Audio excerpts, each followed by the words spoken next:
Hello ನನ್ನ ಪ್ರೀತಿಯ ಗೆಳೆಯರೆ, ನಾವೀಗ ದಾಳಿಂಬೆ ತೋಟಕ್ಕೆ ಬಂದಿದ್ದೇವೆ. ಯುವ ರೈತನ ಹತ್ರ ಹೇಗೆ ಬೆಳೆಸಿದ್ದಾರೆ, ಹೇಗೆ ಇಲ್ಲ ಅಂತ ತಿಳ್ಕೊಳ್ಳೋಣ ಬನ್ನಿ. ದಾಳಿಂಬೆ ತೋಟ ಚೆನ್ನಾಗಿದೆ, ಎಲ್ಲರೂ ನೋಡಿ. ಆದರೂ ಈ ಗಿಡಗಳನ್ನು ಯುವ ರೈತರು ಯಾವುದೋ ರೋಗ ಬಂದಿದೆ, ಆದ ಕಾರಣದಿಂದ ಕಿತ್ತಬೇಕಂತ ಹೇಳಿದ್ದಾರೆ.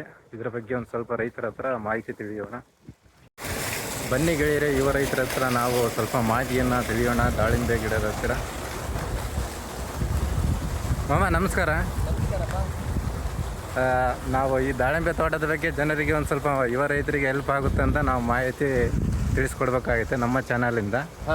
ಅದೇನೇ ಅದ್ರ ಬಗ್ಗೆ ಎಲ್ಲ ಮಾಹಿತಿಗಳನ್ನು ಕೇಳಿದೆ. ಅದೇನು ನಿಮ್ಗೇನು ಡೌಟ್ ಐತೆ ಅದ್ರ ಬಗ್ಗೆ ಎಲ್ಲ ಕೇಳಿದ್ರೆ ಮಾಹಿತಿ ನಾನು ಕೊಡ್ತೇನೆ. ಅದೇ ಬೀಜ ಎಲ್ಲಿಂದ ತಂದರೆ ಯಾವ ರೀತಿ ಇದನ್ನ ರೆಡಿ ಮಾಡಿದರೆ ಏನು ಅಂತ ಸಂಪೂರ್ಣ ಮಾಹಿತಿ ಕೊಡ್ಬೇಕು. ಈಗ ನಾವು ಫಸ್ಟ್ ಪ್ರತಿಯೊಬ್ಬ ಆಕಾಂಕ್ಷಿ ರೈತ ಏನು ಮಾಡಬೇಕು ಅದನ್ನು ಮಾಡಬೇಕು, ಎಲ್ಲ ಹೊಲ ಇರ್ತತೆ, ನೀರು ಇರ್ತತೆ, ಅವನು ಏನಾದರೂ ಮಾಡ್ಬೇಕಂತ ಅನ್ಕೋತಾನೆ. ಆದರೆ ಅಲ್ಲಿ ಮಾಡ್ತಕ್ಕಂಥ ಸಣ್ಣ ಪುಟ್ಟ ಎಡವಟ್ಟುಗಳಿಂದ ಲಾಂಗ್ ಟರ್ಮ್ ಪೇನ್ ಅನುಭವಿಸ್ಬೇಕಾಗುತ್ತೆ. ಅದೇ ಪೇನು ನಾನು ಅನುಭವಿಸ್ತಾ ಇದ್ದೀನಿ. ಯಾಕಂದರೆ ಇಲ್ಲಿ ನಾವು ಸೆಲೆಕ್ಷನ್ ಮಾಡಿರ್ತಕ್ಕಂಥ ಬೀಜ, ಯಾವುದೇ ಬೀಜ ಆಗಲಿ ಗೂಟೆ ಆಗಲಿ, ನಾವು ಎಲ್ಲ ರೆಡಿ ಮಾಡ್ಕೊಂಡಿರ್ತೀವಿ. ನೀರಿರುತ್ತೆ, ಹೊಲ ಇರುತ್ತೆ. ಇದರಲ್ಲಿ ಮುಖ್ಯವಾಗಿ ಏನು ಮಾಡ್ತೀವಿ ಅಂತಂದ್ರೆ, ಏನಾದರೂ ಒಂದು ಸಣ್ಣ ತಪ್ಪಿನಿಂದ ಇಡೀ ಮಾಡಿರ್ತಕ್ಕಂಥ ಪ್ಲಾನ್ಸು ವರ್ಕ್ಸು ಎಲ್ಲ ಫೇಲ್ ಆಗೋಗುತ್ತೆ. ಇದೂ ಹಾಗೆ ಇರೋದು. ನೋಡಿದ್ರೆ ಸಿಕ್ಕಾಪಟ್ಟೆ ಕ್ರಾಪ್ ಇದೆ, ಒಳ್ಳೆ ಕ್ರಾಪ್ ಇದೆ. ಬಟ್ ಏನಾಗ್ತಾ ಇದೆ, ಅದರಲ್ಲಿ ಬ್ಲೈಟ್ಸ್ ಇದೆ. ಬ್ಲೈಟ್ಸ್ ಯಾಕಿದೆ, ಅದು ಹೋಗ್ಬೋದಲ್ಲ ಅಂತಂತಂದರೆ ಇದು ವೆರಿ ಡೇಂಜರಸ್. ಆ್ಯಂಡ್ ಯಾಕಂದರೆ ಇದು ಜೆನೆಟಿಕ್ಸ್. ಆ ಗಿಡದಲ್ಲೇ ಆ ರೋಗ ಇರೋದ್ರಿಂದ ಅದು ಎಷ್ಟೇ ಕಾಯಿ ಬಿಟ್ರು ಸೈಜ್ ಆಗೋಷ್ಟೊತ್ತಿಗೆ ಅದು ರೋಗ ಬಂದ್ಬಿಟ್ಟು ಹೊರಟೋಗ್ತದೆ. ನಾವು ಹಾಗೆ ಇದನ್ನು ಬೇರೆ ಕಡೆಯಿಂದ ಗೂಟಿ ಅಂತ ಬರುತ್ತೆ. ಇದು ಬೇರೆ ಬೇರೆ ಸಿಸ್ಟಮ್ಸ್ ಎಲ್ಲ ಇದೆ ನಾಟಿ ಮಾಡೋದಕ್ಕೆ. ಟಿಶ್ಯೂ ಕಲ್ಚರ್ ಅಂತಾರೆ, ಗೂಟಿ ಅಂತಾರೆ. ಇದು ನಾವು ಆ್ಯಕ್ಚುಲಿ ಗೂಟಿ ಅಂತೀವಿ. ಅಂದರೆ ಈ ಕೊಂಬೆ ಇರ್ತದಲ್ಲ, ಈ ಕೊಂಬೆಗೆ ಇದು ಕೋಕೋಪೀಡ್ ಅಂತಾರೆ. ಆ ಕೋಕೋಪೀಡ್ ಹಾಕಿಬಿಟ್ಟು ಕಟ್ಟಿಬಿಟ್ಟು ಅದರಲ್ಲಿ ಬೇರು ಬಂದಿರೋದನ್ನ ಕಟ್ ಮಾಡಿಬಿಟ್ಟು ಬೀಜ ಇಡ್ತಾರೆ. ಅದರಲ್ಲಿ ಬೇರು ಬಂದಿದ್ದನ್ನ ಇಟ್ಟಾಗ ಅದರಿಂದ ಚಿಗುರು ಬಂದುಬಿಟ್ಟು ಇದು ಗಿಡ ಆಗ್ತದೆ. ನಾವು ಅದೇ ರೀತಿ ತಗೊಂಬಂದ್ವಿ. ಬಟ್ ಅವ್ರು ಏನು ಮಾಡಿದ್ದಾರೆ ಅಂದರೆ, ನಮಗೆ ಈ ಥರ ಕ್ರಾಪ್ ಸಸಿ ಮಾಡಿಕೊಡ್ಬೇಕಾದ್ರೇ ರೋಗದ ಗಿಡದಿಂದ ಮಾಡಿಕೊಟ್ಟಿರೋದ್ರಿಂದ ಇದು ಕಂಪ್ಲೀಟ್ ಆಗಿ ಅದೇ ರೋಗ ವೈರಸ್ ಆಗಿ ಇದಕ್ಕೆ ಅಟ್ಯಾಕ್ ಆಗಿದೆ. ಹೌದು. ಅದೇ ರೀತಿ ಎಲ್ಲಿಂದ ತಂದ್ರಿ ಮಾಮ ಇದು ಸಸಿ? ಇದೇ ಇಲ್ಲಿ ಊರ್ಬಾಯಿ ಇದ್ರ ಇಲ್ಲೇ ನಮ್ಮ ಯಾವ ಜಿಲ್ಲೆ? ರಾಮಾಂಜನಿ ಅಂತ ಹೇಳಿದ್ದಾರೆ. ಕುರುಗೋಡಲ್ಲಿ, ಕುರುಗೋಡು ತಾಲೂಕು, ಬಳ್ಳಾರಿ ಡಿಸ್ಟಿಕ್, ರಾಮಾಂಜನಿ ಅಂತಿದ್ದಾರೆ. ಅವ್ರ ಕಡೆಯಿಂದ ಸಸಿ ತಗೊಂಬಂದ್ವಿ. ಪಾಪ ಅವ್ರು ಕೊಟ್ಟಿರೋದು ತಪ್ಪಲ್ಲ, ನಾವು ಸೆಲೆಕ್ಷನ್ ಮಾಡ್ಕೊಂಡಿರೋದು ತಪ್ಪು. ನಾವು ಬಾಗೋವ್ ಅಂತೇಳಿ ಇದ್ರದ್ದು ತಳಿ ನಾವು ಟಿಶ್ಯೂ ಕಲ್ಚರ್ ತಗೊಂಬಂದಿದ್ರೆ ನಮ್ಗೆ ಇಷ್ಟು ಪ್ರಾಬ್ಲಮ್ ಆಗ್ತಿರ್ಲಿಲ್ಲ. ಆದ್ರೂ ಈಗ 4 ವರ್ಷ ಆಯಿತು. ನೋಡಿದ್ರೆ ತುಂಬ ಚೆನ್ನಾಗಿದೆ. ಕಾಪ್ ಬೇರೆ ಚೆನ್ನಾಗಿದೆ, ಕಾಪು ಚೆನ್ನಾಗಿದೆ. ಬ್ಲೈಡ್ಸ್ ಚೆನ್ನಾಗಿದೆ. ಬ್ಲೈಡ್ಸ್ ಹೇಗಿರುತ್ತೆ ಅಂತ ಅನ್ನೋದು ತೋರಿಸ್ತೀನಿ ನೋಡ್ರಿ. ಈ ಥರ ಬಂದ್ಬಿಡುತ್ತೆ. ಕ್ಲೀನಾಗಿ ಕಾಣಿಸ್ತದೆ? ಕ್ಲೀನಾಗಿ ಕಾಣಿಸ್ತಲ್ಲ? ಈ ಥರ ಬ್ಲೈಡ್ಸ್ ಬಂದ್ಬಿಡುತ್ತೆ. ಇದೇನಾಗುತ್ತೆ, ಮೇಲೆ ಸ್ಕಿನ್ ಮೇಲೆ ಇವು ಏನಂತಾರೆ, ಫಂಗಿಸೈಡ್ ಅಂತಾರೆ, ವೈರಾಣು ಇದ್ರ ಮೇಲೆ ಕೂತ್ಕೊಂಡು ಇದ್ರ ಚರ್ಮನೆಲ್ಲ ತಿಂದ್ಬಿಡುತ್ತೆ. ಬಟ್ ಒಳಗಡೆ ಏನು ತಿನ್ನಲ್ಲ. ಇದು ಕಾಯಿ ಇದು ಈಗಿದ್ರು ಏನಾಗಲ್ಲ. ಇದು ಕಾಯಿ ಸ್ವಲ್ಪ ಸೈಜ್ ಆಗ್ತಾ ಹೋದಂಗಲ್ಲ ಈ ಕಾಯಿ ಸೀಳ್ಬಿಟ್ಟು ಯಾವ ರೀತಿ ಆಗ್ತದೆ, ಬಿರುಕು ಬಿಡುತ್ತದೆ. ಸ್ವಲ್ಪ ಇದು ಮಾಡಿ, ಕಾಯಿ ಬಿರುಕ್ಬಿಟ್ಟು ಈ ಥರ ಆಗೋಗುತ್ತೆ. ಇದು ಕಾಯಿ ಎಲ್ಲ ಡ್ಯಾಮೇಜ್ ಆಗಿಬಿಟ್ಟು ಈ ಥರ ವೇಸ್ಟ್ ಆಗಿ ಇದನ್ನು ಕ್ರಾಪ್ ಎಲ್ಲ ವೇಸ್ಟ್ ಆಗುತ್ತೆ. ಇದೂ ಹಾಗೆ ಅದೇ ಥರನೇ. ಇದು ಆ್ಯಕ್ಚುಲಿ ಬ್ಲೈಟ್ಸ್ ಯಾವಾಗ ಸ್ಟಾರ್ಟ್ ಆಗುತ್ತೆ ಅಂದರೆ, ಈ ಹ್ಯುಮಿಡಿಟಿ ಅಂದರೆ ನಾವು ಸೆಕೆ ಅಂತೀವಲ್ಲ, ಆ ಹ್ಯುಮಿಡಿಟಿ ಜಾಸ್ತಿ ಆದಾಗ ಈ ಥರ ಬ್ಲೈಟ್ಸ್ ಎಲ್ಲ ಅಟ್ಯಾಕ್ ಆಗೋ ಚಾನ್ಸಸ್ ಇರುತ್ತೆ. ಆಮೇಲೆ ಕಂಟಿನ್ಯೂ ರೈನ್ಫಾಲ್ ಆದರೆ ಬ್ಲೈಟ್ ಅಟ್ಯಾಕ್ ಆಗುತ್ತೆ. ಇದು ಆ್ಯಕ್ಚುಲಿ ನಾವು ಫಸ್ಟ್ ಗುಡ್ಡಿ ತಗೊಂಬಂದ್ವಿ. ಆಮೇಲೆ ಇದನ್ನ ಹೊಲ ಪ್ರಿಪ್ರೇಷನ್ ಯಾವ ರೀತಿ ಮಾಡ್ಬೇಕಂದ್ರೆ ಹೇಳ್ತೇನೆ. ಡ್ರಿಪ್ ಬೇರೆ ಹಾಕಿದರೆ, ಈ ಡ್ರಿಪ್ಪಿನ ಬಗ್ಗೆ ಒಂದು ಸ್ವಲ್ಪ ರೈತರಿಗೆ ಮಾಹಿತಿ, ಸಬ್ಸಿಡಿ ತಂದಿದ್ರ? ಹೌದು, ಹಾರ್ಟಿಕಲ್ಚರ್ ಡಿಪಾರ್ಟ್ಮೆಂಟಿಂದ ನಾವು ಇದು ಸಬ್ಸಿಡಿ ಮೇಲೆ ನಾವು ಡ್ರಿಪ್ಸ್ ಹಾಕ್ತಿದ್ದೀವಿ. ಇದು ಹೇಗೆ ಅಂತಂದರೆ, ಸಾಲದಿಂದ ಸಾಲ್ಗೆ 12 ಅಡಿ, ಗಿಡದಿಂದ ಗಿಡಕ್ಕೆ 8 ಅಡಿ ಮಾಡ್ಕೊಂಡಿದ್ವಿ. ಅದು ಎಲ್ಲ ಪ್ರೊಸೀಜರ್ ಫಾಲೋ ಮಾಡಿದ್ವಿ. ಅದ್ರ ಜೊತೆಗೆ ಸಗಣಿ ಗೊಬ್ಬರನೇ ಇದಕ್ಕೆ ಮೇನ್ ಇಂಪಾರ್ಟೆಂಟ್. ಅದನ್ನೇ ಹಾಕಿದ್ದೀವಿ, ಎಲ್ಲ ಮಾಡಿದ್ವಿ. ಬಟ್ ಆ ಮಿಸ್ಟೇಕ್ ಮಾಡಿರೋದು ಎಲ್ಲ ಓಕೆ, ಇಷ್ಟೆಲ್ಲ ಕಷ್ಟ ಬಿದ್ದು ಮಾಡಿದ್ವಿ. ಟಿಶ್ಯೂ ಕಲ್ಚರಿಂದ ಸಸಿ ತಗೊಂಬಂದರೆ ಜಸ್ಟ್ 30 rupees ಪರ್ ಪೀಸ್ ಆಗುತ್ತೆ. ಓಕೆ. ಅದೇ ನಾವು ಗೂಟಿ ಅಂತ ನಾವು 10 ರೂಪಾಯಿ ಅಂತೇಳಿ ಒಂದು ಗೂಟಿ ಅಂತ 20 ರೂಪಾಯಿಗೆ ಸ್ವಲ್ಪ ಯೋಚನೆ ಮಾಡಿಬಿಟ್ಟು ಒಂದು ಗಿಡಕ್ಕೆ ಈ ಗೂಟಿ ತಗೊಂಬಂದಿಟ್ಟು ಇಷ್ಟೆಲ್ಲ ಲಾಸ್ ಅನುಭವಿಸೋದಾಗಿದೆ. ಸುಮಾರು ಈಗ 4 ವರ್ಷದಿಂದ 20 ರಿಂದ 25 ಲಕ್ಷ ರೂಪಾಯಿ ಈ ದಾಳಿಂಬ್ರೆ ಮಾಡಿ ನಾನು ಲಾಸ್ ಆಗಿದ್ದೀನಿ. ಒಟ್ಟು 20 ರಿಂದ 25 ಲಕ್ಷ ನಷ್ಟವನ್ನು 25 ಲಕ್ಷ ನಷ್ಟ ಆಗಿದೆ. ನಂದು ಟೋಟಲ್ಲು 3.5 ಎಕರೆ ಐತೆ. ಇದು ಟೋಟಲ್ 3.5 ಎಕರೆ. ಎಷ್ಟು ಸಸಿ ಇದಾವೆ? ಅಪ್ರಾಕ್ಸಿಮೇಟ್ಲಿ 1 ಎಕರೆಗೆ 450 ಗಿಡ ಬೀಳ್ತವೆ.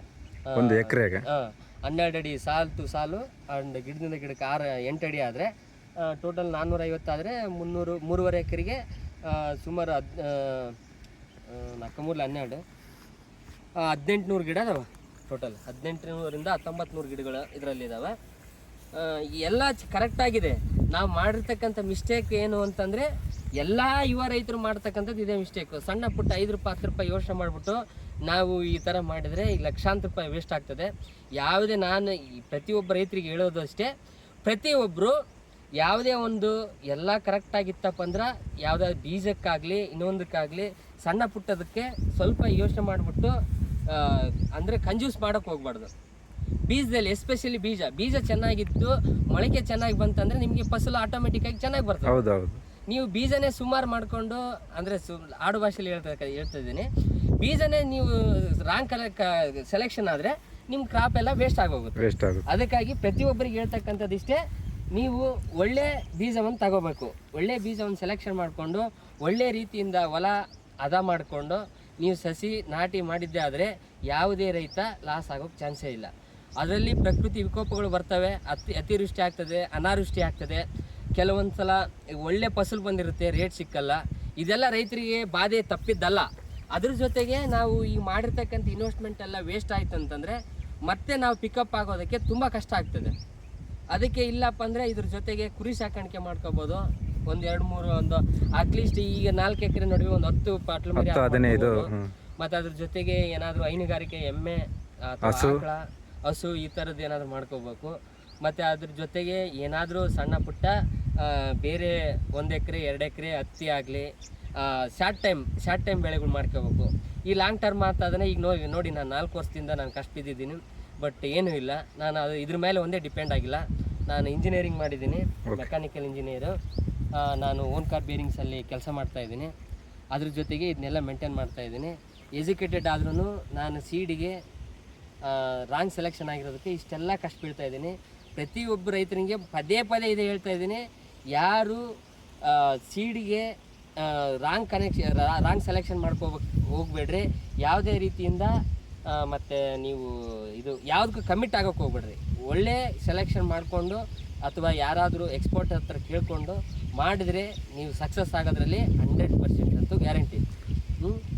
ಓಕೆ ಮಮ್ಮ, ಈ ಕೃಷಿ ಇಲಾಖೆಯಿಂದ ಮತ್ತು ಯಾರನ್ನ ತರಬೇತಿಯಿಂದ ಇದನ್ನು ರಿಕವರ್ಮೆಂಟ್ ಮಾಡ್ಬೇಕಂತಂದೇಳಿ ಏನಾದರೂ ಮಾಹಿತಿ? ನಾವು ಅದನ್ನೆಲ್ಲ ಪ್ರಯತ್ನ ಮಾಡಿದ್ವಿ.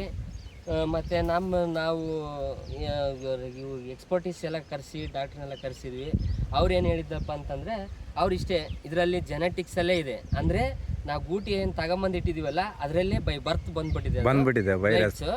ಅದು ಬೇರೆ. ಇಲ್ಲಿ ಯಾವ ರೋಗ ಮಾಮ ಇದೆ? ಬ್ಲೈಟ್ಸ್ ಅಂತಾರೆ. ಬ್ಲೈಟ್ಸ್ ಅಂದರೆ ಎಲೆ ಚುಕ್ಕಿ ರೋಗ.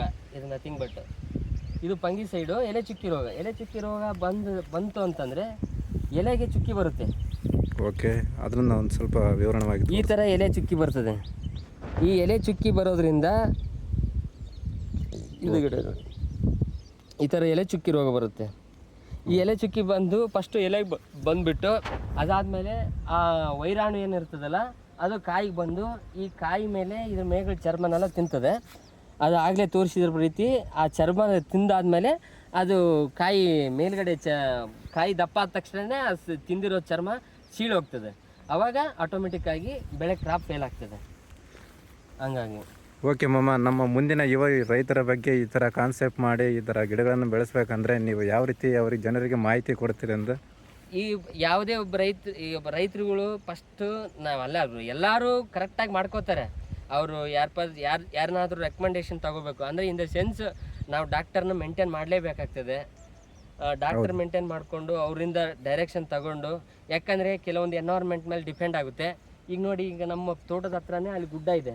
ಹೌದು. ಈ ಗುಡ್ಡದಿಂದ ಇನ್ನೂ ಇದಕ್ಕೆ ಏನು ಎಫೆಕ್ಟ್ ಆಗ್ತದೆ ಅಂತಂದರೆ ಹ್ಯುಮಿಡಿಟಿ ಜಾಸ್ತಿ ಆಗ್ತದೆ, ಅದರಿಂದ ಬಿಸಿಲಿನ ಆವಿ ಹೀಟ್ ಏನಿರ್ತದಲ್ಲ ಟೆಂಪ್ರೇಚರ್ ಅದು ಇದಕ್ಕೆ ರಿಫ್ಲೆಕ್ಟ್ ಆಗೋದ್ರಿಂದ ಬ್ಲೈಟ್ ಬರೋ ಚಾನ್ಸಸ್ ಜಾಸ್ತಿ ಇರ್ತದೆ. ಈ ಗುಡ್ಡ ಬೆಟ್ಟಗಳಿಂದ ನಮಗೆ ಅಂದ್ರೆ ಕಲ್ಲಿನ ಗುಡ್ಡ, ಕಲ್ಲಿನ ಗುಡ್ಡ, ಮಣ್ಣಿನ ಗುಡ್ಡಕ್ಕೆ ಏನು ಎಫೆಕ್ಟ್ ಆಗಿಲ್ಲ, ಕಲ್ಲಿನ ಗುಡ್ಡ ಅದರಿಂದ ರಿಫ್ಲೆಕ್ಟ್ ಆಗಿ ಟೆಂಪ್ರೇಚರ್ ಹ್ಯುಮಿಡಿಟಿ ಜಾಸ್ತಿ ಆಗಿಬಿಟ್ಟು ಬ್ಲೈಟ್ಸ್ ಬರೋ ಚಾನ್ಸಸ್ ತುಂಬ ಜಾಸ್ತಿ ಇದೆ ಅಂತ ಹೇಳ್ಬಿಟ್ಟು ಎಕ್ಸ್ಪರ್ಟಿಸಿಂದ ನಾವು ತಿಳ್ಕೊಂಡಿದ್ವಿ. ಅದಕ್ಕೋಸ್ಕರ ಆ ರೀಸನ್ ಆಗಿರೋದ್ರಿಂದನೂ ಇದನ್ನ ಬೆಳೆ ತೆಗಿತಾ ಇದ್ದೀವಿ.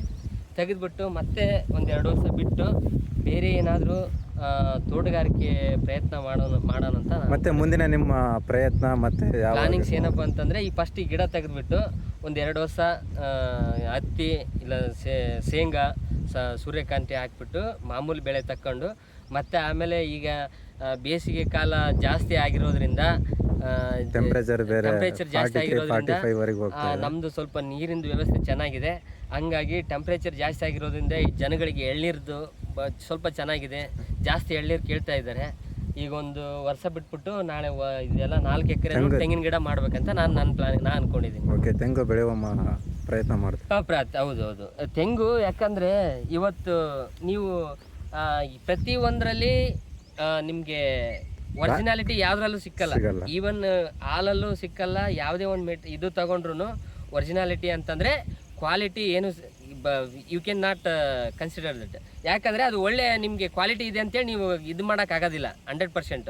ಆದರೆ ಎಳ್ನೀರನ್ನ ನೀವು ರೈತರಿಂದ ತಗೊಂಡೋಗಿ ಕನ್ಸ್ಯೂಮರ್ ಹತ್ರನೇ ಕೊಚ್ಚಿ ಕ್ಲೀನಾಗಿ ಕೊಡೋದ್ರಿಂದ ಅದಕ್ಕೆ ಡಿಮ್ಯಾಂಡ್ ಮುಂದಿನ ದಿನಗಳಲ್ಲಿ ತುಂಬ ಡಿಮ್ಯಾಂಡ್ ಬರೋ ಚಾನ್ಸಸ್ ಇದೆ. ಅದಕ್ಕೋಸ್ಕರ ಅದನ್ನು ಮಾಡಬೇಕು. ಯಾಕಂದರೆ ಈಗ ಗ್ಲೋಬಲ್ ಎನ್ವೈರ್ಮೆಂಟಲ್ ಆಗಿ ಟೆಂಪ್ರೇಚರು ಎಲ್ಲವಲ್ಲಿ ತುಂಬ ಜಾಸ್ತಿ ಆಗಿದೆ. ಅದರದ್ದು ರಿಕ್ವೈರ್ಮೆಂಟ್ ಜಾಸ್ತಿ ಇರೋದ್ರಿಂದ ಅದನ್ನು ಬೆಳೆದ್ರೆ ಒಳ್ಳೆ ಲಾಭ ಬರಬಹುದು ಅಂತ ಒಂದು ಕಾನ್ಸೆಪ್ಟಿಂದ ತೆಂಗಿನ ಗಿಡಗಳು ಮಾಡಬೇಕಂತ ನಾನು ಅಂದ್ಕೊಂಡಿದ್ದೀನಿ. ಓಕೆ,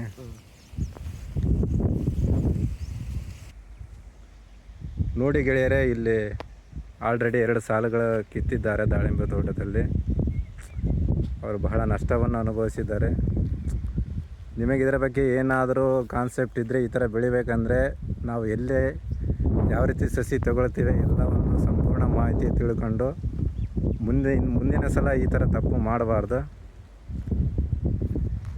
ಮತ್ತು ಇದರಲ್ಲಿ ಮತ್ತೆ ಮುಂದಿನ 2 ವರ್ಷಗಳ ಕಾಲ ಹತ್ತಿ, ಗುರಳ್ಳು ಈ ಥರ ಬೆಳೆದು ಮತ್ತೆ ತೆಂಗು ಬೆಳಿತೀವಿ ಅಂತ ಹೇಳಿದ್ದಾರೆ. ಕೊನೆಯದಾಗಿ ಅವ್ರ ಹತ್ರ ಒಂದು ಸ್ವಲ್ಪ ಮಾಹಿತಿ ಕೇಳೋಣ. ನಮಸ್ಕಾರ ಮ್ಯಾಮ್. ನಮಸ್ಕಾರಪ್ಪ. ಜನರಿಗೆ ನಿಮ್ಮ ಲಾಸ್ಟ್ ಕೊನೆಯದಾಗಿ ದೃಢವಾದಂಥ ಒಂದು ಮಾತು ಹೇಳಬೇಕು.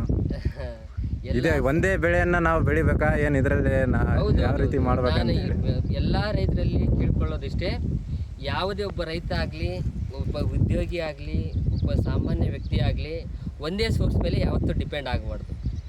ಮಲ್ಟಿಪಲ್ ಸೋರ್ಸ್ ಇರಬೇಕು. ಈಗ ನಾನು ಇದು ಒಂದೇ ಮಾಡಿಕೊಂಡ್ರೆ ಆಗಲ್ಲ. ಇದರಲ್ಲಿ ನೋಡಿ, ಅಲ್ಲಿ ಹತ್ತಿ ಮಾಡಿದ್ದೀನಿ ಆ ಪಕ್ಕದಲ್ಲಿ 1 ಎಕರೆ. ಹೌದು. ಮತ್ತು ಅಲ್ಲಿ 2 ಎಕರೆ ಹತ್ತಿ ಮಾಡಿದ್ದೀನಿ. ಆ ಕಡೆ ಬೇರೆ ಕಡೆ ಮೆಕ್ಕೆಜೋಳನೂ ಮಾಡ್ಕೊಂಡಿದ್ದೀನಿ. ಹೌದು. ಇಲ್ಲಿ ನಾನು ಹೇಳೋದಂದರೆ ಇಷ್ಟೇ, ಪ್ರತಿಯೊಬ್ಬ ರೈತ ಯಾವುದೇ ಒಂದು ಬೆಳೆ ಮಾಡ್ಕೊಂಡು ಕೂಡಬಾರ್ದು. ಅದ್ರ ಜೊತೆಗೆ ಪಶುಸಂಗೋಪನೆ ಮತ್ತು ಕುರಿ ಸಾಕಾಣಿಕೆ, ಮೇಕೆ ಸಾಕಾಣಿಕೆ, ಹೈನುಗಾರಿಕೆ ಮತ್ತು ಈ ಸಣ್ಣ ಪುಟ್ಟ ಈ ಪಲ್ಯ ತರಕಾರಿ ತಮಗೂ ಆರೋಗ್ಯ ಬೆಳೀತದೆ, ಎಲ್ರಿಗೂ ಮತ್ತು ಸ್ವಲ್ಪ ಹೆಚ್ಚಾಗಿದ್ದನ್ನು ಮಾಡಿ ಅದರಿಂದ ಇನ್ಕಮ್ ಬರ್ತದೆ. ಯಾವುದೇ ಒಂದು ಈಗ ನೋಡಿ, ಈಗ ದಾಳಿಂಬೆ ಮಾಡ್ಕೊಂಡು ಕೂತ್ಕೊಂಡ್ರೆ ನಾನು ಸಾಲ ಮಾಡ್ಕೊಂಡು ಕೂತ್ಕೋಬೇಕಾಗ್ತದೆ. ಅದ್ರ ಜೊತೆಗೆ ಅವು ಮಾಡಿಕೊಂಡು ಜೊತೆಗೆ ನಾನು ಕೆಲಸನೂ ಮಾಡ್ತೀನಿ ಪಾರ್ಟ್ ಟೈಮಲ್ಲಿ. ಹಿಂಗೆ ಮಾಡೋದ್ರಿಂದ 2-3 ಸೋರ್ಸು ಕನಿಷ್ಠ ಅಂದ್ರೂ 2 ಸೋರ್ಸ್ ಆದರೂ ಇರಬೇಕು ಒಬ್ಬ ರೈತಗಾಗಲಿ. ಬರೀ ಹೊಲ ಮಾಡಿಕೊಂಡೆ ನಾನು ಮನೆಗಿದ್ದೆ ಅಂತಂದರೆ ಆಗೋದಿಲ್ಲ. ಎಲ್ಲರೂ 2-3 ಸೋರ್ಸ್ ಮಾಡ್ಕೋಬೇಕು. ಪಶುಸಂಗೋಪನೆ ಮಾಡ್ಕೋಬೋದು. ಈ ದಾಳಿಂಬೆಯಲ್ಲಿ ನೀವು ಈಗ ನೋಡಿ, ಒಂದು 20 ಮೇಕೆ ಸಾಕ್ಬೋದು. ಇದರಲ್ಲಿ ಏನೂ ಆಗೋಲ್ಲ.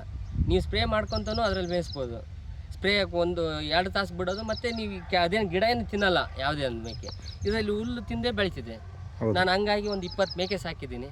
ಅವೆಲ್ಲ ಈ ರೀಸೆಂಟ್ಲಿ ಕೊಟ್ಟೆ, ನಾನು ಅವನ್ನ ಮಾರಿದೆ. ಅದರಿಂದ 1.5 ಲಕ್ಷ ಬಂತು. ಇದರಿಂದ ಈ ದಾಳಿಂಬೆ ತೋಟದಿಂದ ಅದರಿಂದ ದಾಳಿಂಬೆ ಲಾಸ್ ಆಯಿತು. ಅದು ಟೆಂಪ್ರವರಿ ತಗೊಂಬಂದು ಮೇಯಿಸಿದ್ದು ಈ ಥರ ಆಗೋದು. ಅದಕ್ಕೋಸ್ಕರ ಪ್ರತಿಯೊಬ್ಬ ರೈತರಲ್ಲಿ ಕೇಳ್ಕೊಳ್ಳೋದಿಷ್ಟೇ, ಸೀಡ್ ಸೆಲೆಕ್ಷನ್ ಯಾವುದೇ ಒಂದು ಬೀಜ ಸೆಲೆಕ್ಷನ್ ಮಾಡ್ಕೋಬೇಕಾದ್ರೆ ಒಳ್ಳೆ ಕ್ವಾಲಿಟಿ ಮತ್ತು ರೆಕಮೆಂಡೆಡ್ ಬೀಜ ಸೆಲೆಕ್ಷನ್ ಮಾಡಿಕೊಳ್ರಿ. ಅದ್ರ ಜೊತೆಗೆ ಮೇಕೆ ಸಾಕಾಣಿಕೆ ಮಾಡಿಕೊಳ್ರಿ. ಏನಾದರೂ ಅದರಿಂದ ಸೈಡ್ ಒಂದು ಪ್ರಾಫಿಟ್ ಸಿಗ್ತದೆ. ಒಂದು ಉತ್ತಮ ರೀತಿಯಿಂದ ವ್ಯವಸಾಯ ಮಾಡ್ಬೋದು ಮತ್ತು ಅದರಿಂದ ಒಳ್ಳೆ ಲಾಭವನ್ನು ಪಡ್ಕೊಳ್ಬೋದು ಅಂತ ನಾನು ಇಷ್ಟು ಹೇಳೋಕ್ಕೆ ಇಷ್ಟಪಡ್ತೀನಿ. ನೋಡಿ ಗೆಳೆಯರೆ, ಲಾಸ್ಟ್ ಕೊನೆಯದಾಗಿ ನಿಮ್ಮ ಗಮನವಿಟ್ಟು ಕೇಳಿದ್ರೆ, ಯಾವುದೇ ರೀತಿ ಒಂದು ಫಲ ಸಸ್ಯಗಳನ್ನು ಈ ರೀತಿ 4-5 ವರ್ಷ ಟೈಮ್ ಅವಕಾಶವಿದ್ದು ಈ ರೀತಿ ಮಾಡ್ತೇವೆಂದರೆ ಸಸಿಗಳನ್ನು ಪ್ರತಿಯೊಬ್ಬರು ಗಮನವಿಟ್ಟು ಕೇಳಿ ಸೆಲೆಕ್ಷನ್ ಮಾಡೋ ಟೈಮ್ನಾಗೆ ಚೆನ್ನಾಗಿರೋದನ್ನು ಸೆಲೆಕ್ಷನ್ ಮಾಡಿ. ಈ ರೀತಿ ವೈರಸ್ ಬಂದರೆ ಬಹಳ ಕಷ್ಟ. 4-5 ವರ್ಷ ಸಮಯವನ್ನು ಇದಕ್ಕಾಗಿ ಇಟ್ಟಿರ್ತೀರಿ. ಈ ಸತ್ಯಕಾರಣ ಎನ್ನುವ ಚಾನಲ್ಗೆ, ಯೂಟ್ಯೂಬ್ ಚಾನಲ್ಗೆ ಸಬ್ಸ್ಕ್ರೈಬ್ ಆಗಿ. ಹೀಗೆ ಯುವ ರೈತರ ಎಲ್ಲ ವಿಚಾರಗಳನ್ನು ತೋರಿಸ್ಕೊಡಲಾಗ್ತದೆ. ಲೈಕ್ಸ್ ಮಾಡಿ ಎಂದು ಮತ್ತು ನಿಮ್ಮ ಸ್ನೇಹಿತರಿಗೆ ಶೇರ್ ಮಾಡಿ ಅಂತ ಕೇಳ್ಕೊಳ್ತಾ ಸಬ್ಸ್ಕ್ರೈಬ್ ಮಾಡಿ.